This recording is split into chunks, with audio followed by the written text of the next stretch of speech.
Bonjour à toutes et à tous, ici Carlos de la chaîne PC 747. Soyez les bienvenus sur notre chaîne. Si vous avez toujours rêvé de prendre les commandes de la légendaire Reine des Cieux, alors vous êtes au bon endroit.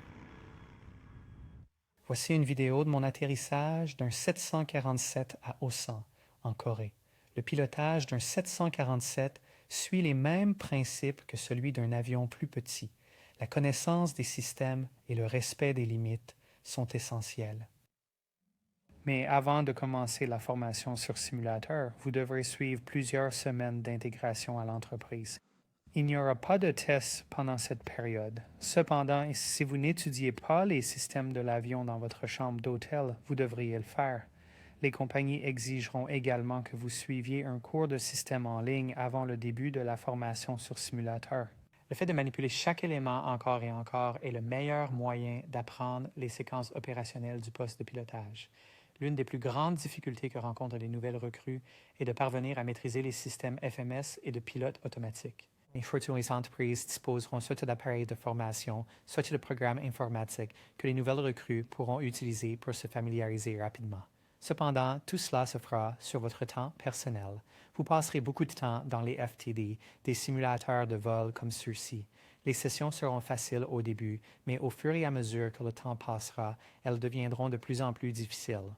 Si vos performances ne sont pas à la hauteur, vous serez renvoyé. Mais si vous réussissez, vous commencerez l'entraînement sur simulateur de vol dynamique. Les choses commenceront facilement, mais elles deviendront plus difficiles. Vous devrez maîtriser 2 rôles si vous voulez piloter un 747 à la fois en tant que commandant de bord et en tant que copilote. Pourquoi? Parce que, contrairement à UPS, les transporteurs ICMI ont des équipages bien fournis pour des pilotes qui occupent les 2 fonctions.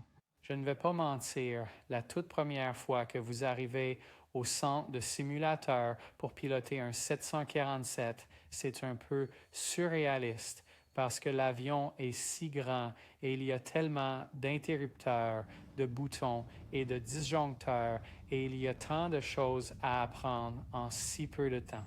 Chaque séance d'entraînement sur simulateur dure généralement 6 heures, comprenant 1 heure de préparation avant la séance, 4 heures passées dans le simulateur lui-même et 1 heure de débriefing après le vol. Le meilleur conseil que je puisse vous donner est de revoir le programme de formation de chaque jour avant de vous présenter à l'entraînement, afin d'être parfaitement prêt. Malheureusement, personne ne m'a donné ce conseil et ils ne vous le donneront pas non plus. Et voici quelque chose de vraiment génial, regardez ça. Nous traversons l'équateur depuis l'hémisphère nord. Vous voyez les N, la lettre N, ça passe à la lettre S. La compétence de vol est certes importante, mais il est tout aussi crucial de vous assimiler à la culture de l'entreprise, à ses systèmes, à ses procédures, à ses listes de contrôle et à ses flux, afin de pouvoir effectuer une transition en douceur. Les chrétiens ont des Bibles. Les musulmans ont le Coran. Les compagnies aériennes ont les FCOM. Les manuels de procédures opérationnelles pour les équipages de vol. La manière dont vous menez votre travail est dictée par ces documents, et ils doivent être scrupuleusement suivis.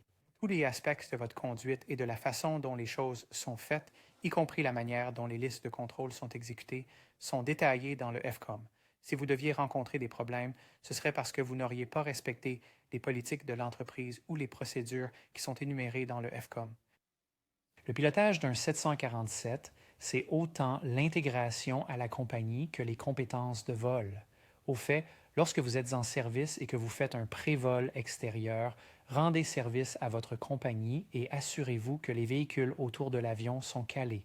Lors d'un précédent ravitaillement ici, le camion-citerne n'était pas calé.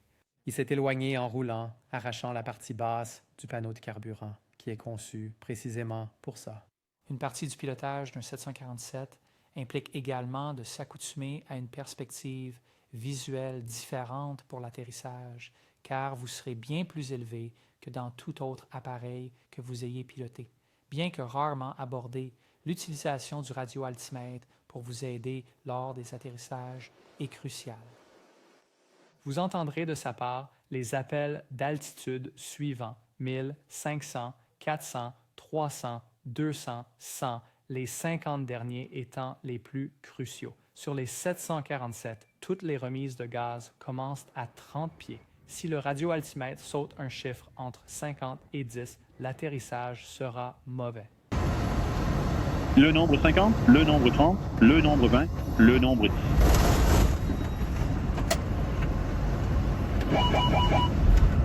Alors, faites-y bien attention et utilisez-le. Au fait, Big Brother vous surveille. Tous les avions sont équipés de mouchards qui enregistrent et signalent tout. Tout est rapporté à l'entreprise. Atterrissage difficile, atterrissage long, approche non stabilisée, etc. Si la situation est suffisamment grave, vous recevrez un courriel.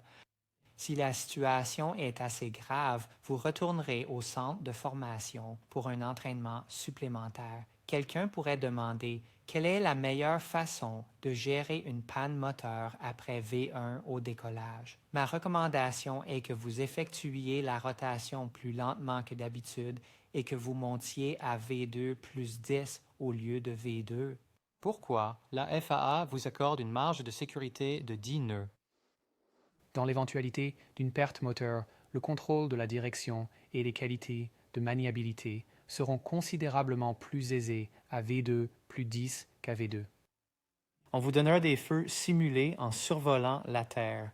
Au lieu de tâtonner avec le pilote automatique, déployez les aérofreins, déconnectez le pilote automatique et virez immédiatement, manuellement, vers un aéroport.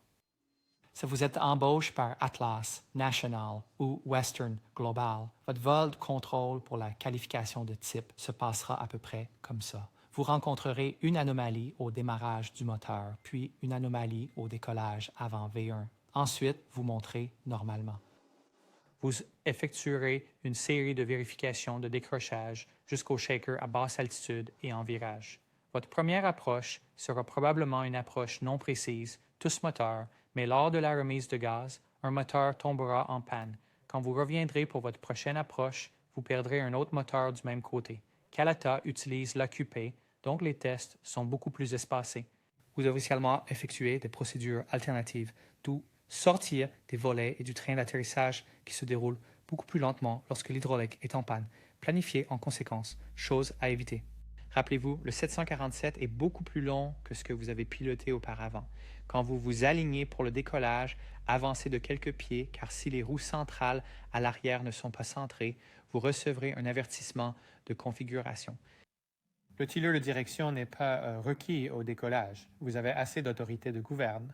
Soyez également prudent avec les automanettes lors des atterrissages manuels. C'est un système logiciel plus ancien, contrairement au 777. Il ne maintiendra pas bien la vitesse R en turbulence. Pour cette raison, il doit être désactivé pour tous les atterrissages manuels. Ne jamais repousser sans l'autorisation de la compagnie. C'est elle qui décide quand vous partez, pas vous. Et enfin, ne jamais voler à une vitesse d'approche inférieure à la référence plus 10. Si vous le faites, l'avion vous punira avec des atterrissages difficiles. J'espère que vous avez aimé la vidéo. Aimez et abonnez-vous. Merci beaucoup d'avoir regardé.